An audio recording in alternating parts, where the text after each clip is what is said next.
Hello everybody and welcome back to my channel, and if you are new here, hello, welcome, my name is Charlotte. Just like last week is another video that I've been planning and been wanting to do for a little while that I kind of thought about over like a month ago, I'd say, but I've just only kind of got around to planning it and doing it just because of everything that's been going on in my life and in the world. But I'm very excited to be doing this video. I've planned it out for once in my life. I've got all my thoughts down. I feel like it's going to be hopefully is the very important word there, a very coherent video. But as you can already tell by the title of this video, I am going to be recommending you guys TV shows based off of books. So it's a if you like this then you'll like this sort of one, but not just for if you like this book you'll like this book, but it's a if you like this book you'll like this TV show. I decided to do TV shows because I'm not saying it's a general consensus for the whole of the booktube community, but I just know that there are some booktubers or some people on booktube who obviously their predominant love is books and they don't really watch that much TV, and they want some recommendations and they want some ideas of some TV shows that they can watch. I thought as a film student, and I hate saying that because it makes me sound really pretentious, but as a film student and as somebody who watches quite a bit of TV, I'd say, and loves TV, and it's like my main love, I'm gonna recommend you some TV shows based off some books. I try to go for underrated, not that popular shows, because obviously then it's less likely you would have seen it. I want to give them a lot of attention because they're really great shows. So without further ado, let's just jump straight into the video. The first recommendation I'm going to give you is actually the inspiration for this video. The reason why I wanted to do this video was because of a TV show that I was watching at the time. I had to watch it for my course, my university course, and I'm so glad I did because it's become one of my favourite shows of all time now, and it's just fantastic. I love it a lot. If you liked The Devouring Grey by Christine and Herman, then I think you will like Dark. The Devouring Grey is set in a small town in America. It's all about founding families, about a girl who comes to this town or moves back to this town that her mum used to grow up in. She finds out that she's a direct descendant of one of the founding families of the town, and she kind of befriends and kind of gets to know the other kids of the founding families, and it's about them finding out that they've got powers and that something weird is going on in the town that they feel like they need to stop because they've got these powers. Dark, this show is phenomenal. I have never been so in love and so shocked and so riveted by a show in so long. This show is Germany's first Netflix original TV show, and it is just fantastic. It follows four families. You can tell the comparison here already. It follows four families in this small town called Winden in Germany. It's very hard to kind of briefly discuss this show.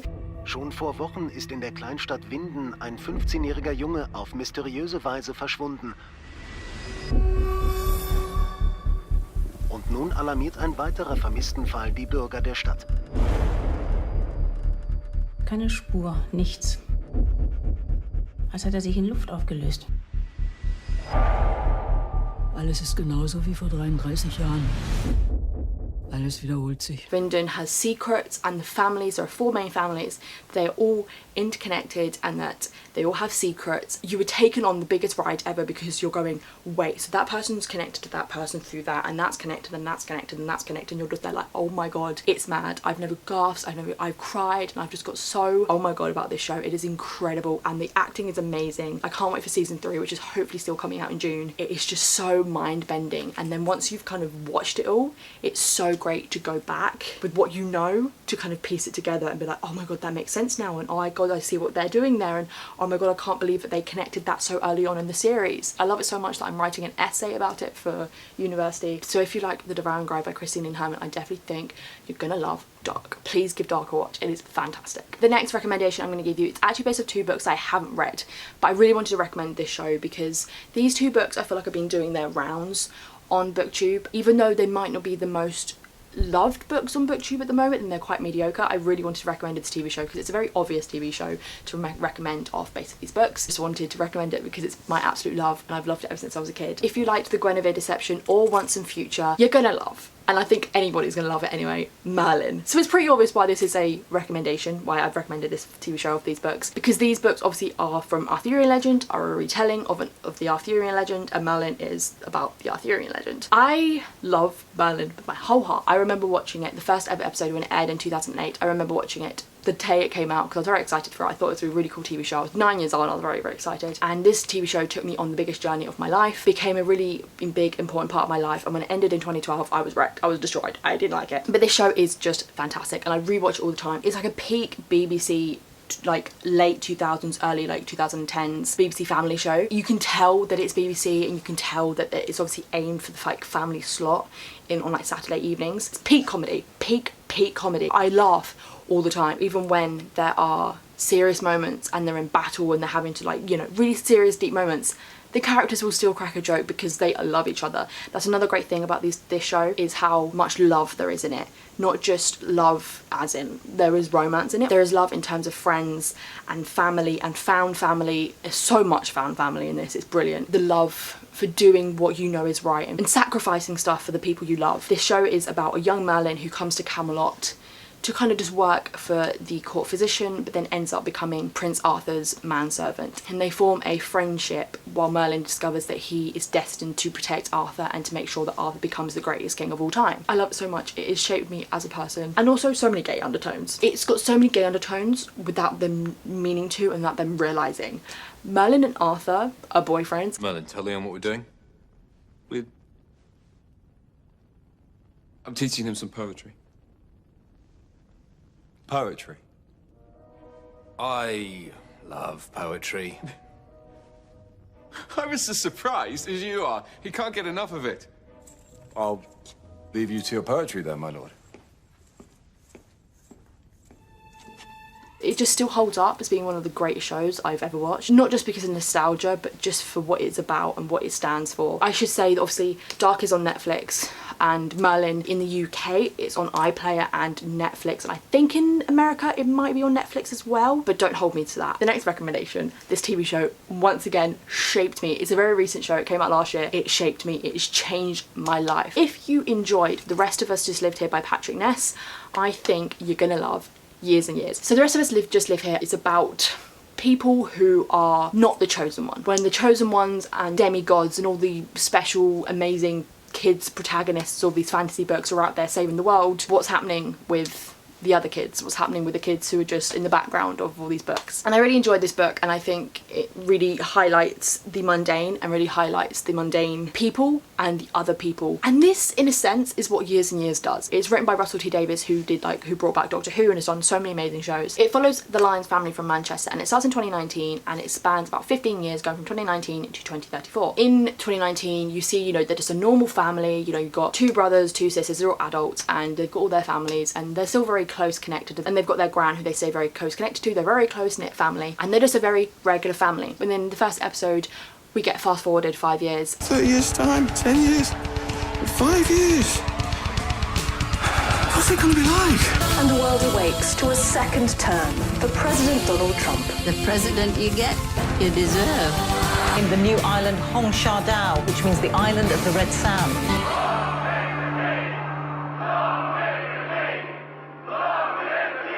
The Ukrainian army has taken control of the government.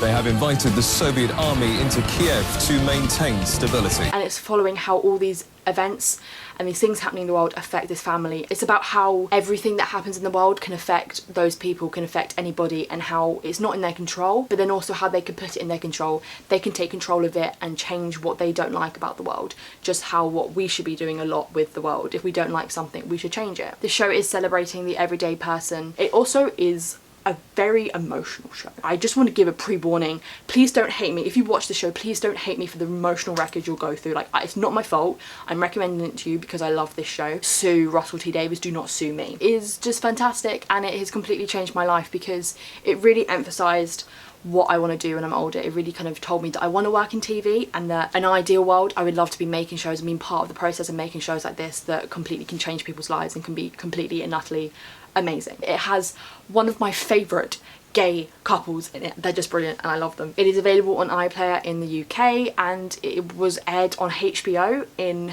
America. The next recommendation I'm going to give you is, if you liked any of the Shadowhunter books or you love the Shadowhunter world, then I'm going to recommend you Medici, which is on Netflix. It's in Netflix globally apart from Italy because it's an Italian UK show, and it gets aired in Italy first, so I forget, it might begin with an R, the channel name. Obviously with the Shadowhunter world we deal with complex big families, specifically like the Infernal Devices and the Last Hours trilogy. It deals with, you know, historical aspects and historical fiction, and that's exactly what Medici is about. It does surround the Medici era of history in Italy. You are to lead the most powerful bank in all of Europe. This family needs your marriage to succeed. It depends on it. Legacies make great families, Cosimo. Contessina is prepared to do her duty, so you do yours. You know, I did not choose this union either. Then why go through with it? Because it benefits my family, of course. And then seasons 2 and 3 follow his grandson. Season 3 does follow more of like his grandson's kids. So it's a very lengthened out complex family show, and it's about the political aspects and the political intrigue and stuff behind and what happened within Medici era. The characters are so fleshed out and so complex, and they're very morally grey. I remember watching season 1 and being like, oh, I like Cosimo, but there was so much that he did that I was just so annoyed at and really didn't like, and it's very much like that for a lot of the characters. As I said, it follows complex family relationships, just like the Shadowhunters does. At first when you're watching it, you're like, oh, okay, it's a bit, I don't really know where this is going to go. Then you just get sucked in by the characters and what they do and their fate. So if you like Italian Medici era history, then I think you're definitely gonna like this, or any kind of politically revolved historical fiction show. The next show I feel like is well known-ish, but it's not actually, I don't think many people watch it, but I thought like it's both well known and not. But if you liked the Maze Runner series, then I think you're gonna like The Society, which is on Netflix. It's a Netflix original show. As we know, The Maze Runner is about a bunch of boys who get thrown in a maze and they have to kind of be like, right kids, what's going on? What, why are we here?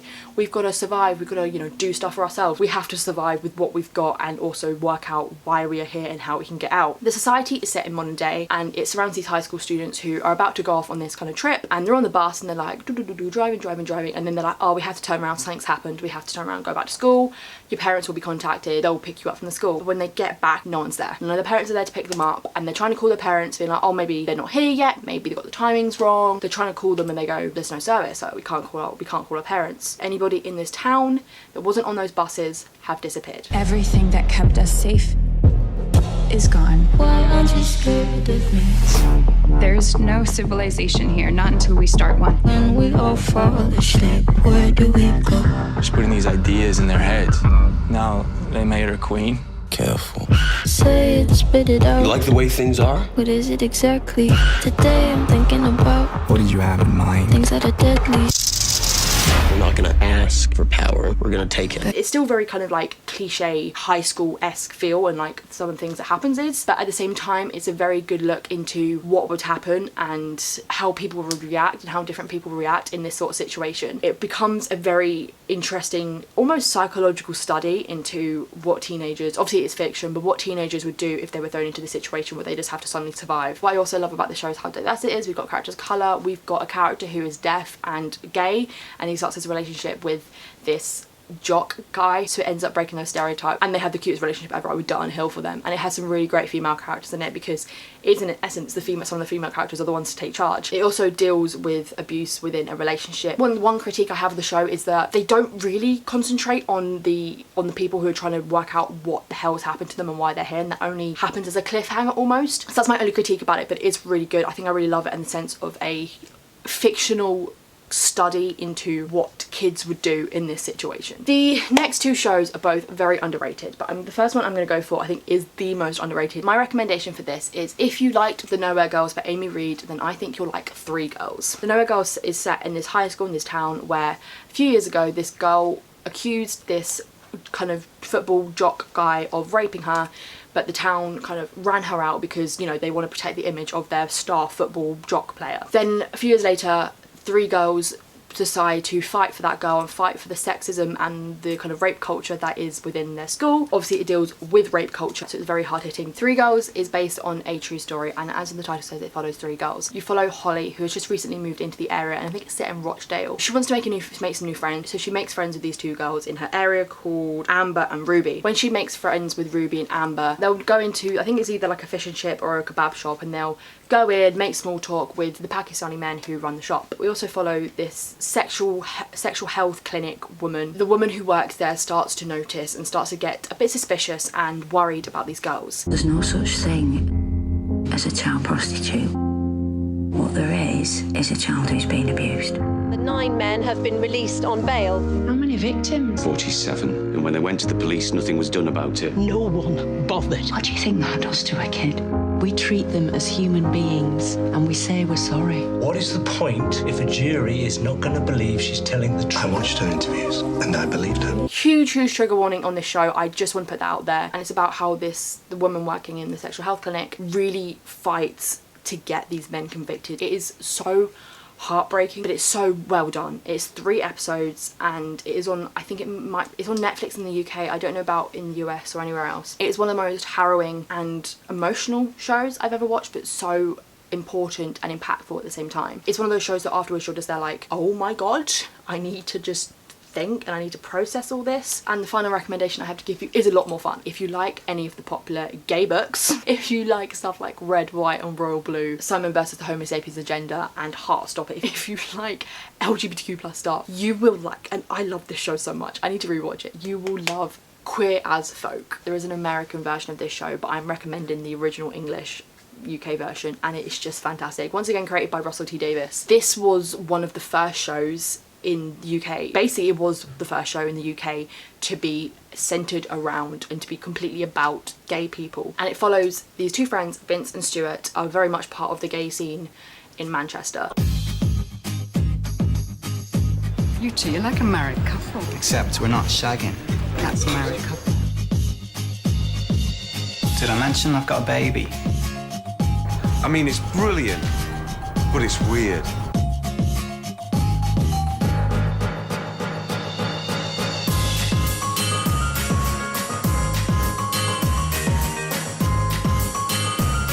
How many men's had sex in here? 27 million. Oh my god.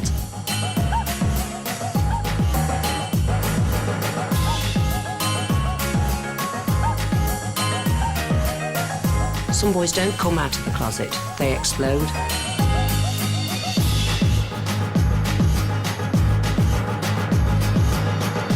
I should say that it is more R-rated than any of our beloved YA gay books. I think once again it's a great character study. It's a very great show about characters. The characters are very complex, very morally grey. Stuart is an arse. He is such an arse. At the same time, you know why. You get to really delve in deep into why he is. Stuart and Vince have a really interesting relationship because they're best friends, but then also they might love each other. The main kind of plot line, especially in the first kind of section of the show, or kind of what entails for the rest of the show, when they're out one night, you know, as they do every week, going out onto the gay scene in Manchester, Stuart meets this young lad, I should call him, young lad called Nathan, and they share a night together. But then Stuart finds out that Nathan's a 15-year-old schoolboy. It's about Nathan becoming obsessed with Stuart and becoming obsessed with his friendship group and wanting to be a part of it. It also explores how Nathan's exploring himself and finding out who he is, because he's out and gay and he's proud and he's very cute and I love him. He's played by Charlie Hunnam, so if you want to see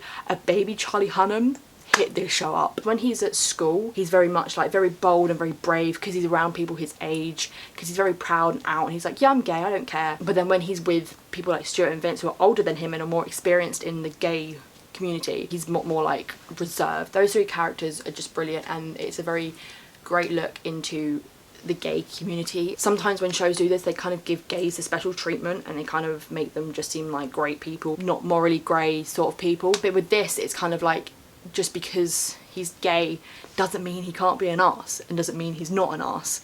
Stuart is a very frustrating character, but he's a very complex and very great character. I really need to rewatch it because I do love it and I do miss it. So if you really want to have a look at really early gay TV, then I definitely think you should give this show a watch. I am very tempted to watch the American one, but I feel like I'm very protective over the UK one. And also because Russell T Davies wrote it, it is his own voice, it is written by a gay man himself. Russell T Davies is just, he is my angel. I love him. He's so fantastic and I just would give my life to him. So that is it for this video. I've been filming for so long, like I've got different clips, and even this one's like 25 minutes long. So I hope you all enjoy this video. Let me know in the comments below if you've already seen some of these shows, and if you do, please can we talk about them? I'm very excited to talk about them. Or let me know if you're thinking about watching any of these shows if you haven't, because I would love to know, and I would also love to talk about these shows if you end up watching them, because I love talking about TV shows because it's my love, it's my passion, I just love them. And I also just hope these recommendations are useful. I'm very hot, I need to go and just lie down in a bucket of ice or something because I'm standing right by my window. It is sunny and I'm wearing black. If you're new around here, do not forget to subscribe, click that notification bell to know when I next upload. All my social media links are in the description below.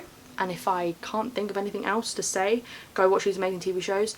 I love TV. We've established that. I'm going to go probably watch some Queer as Folk. I will see you all in my next video.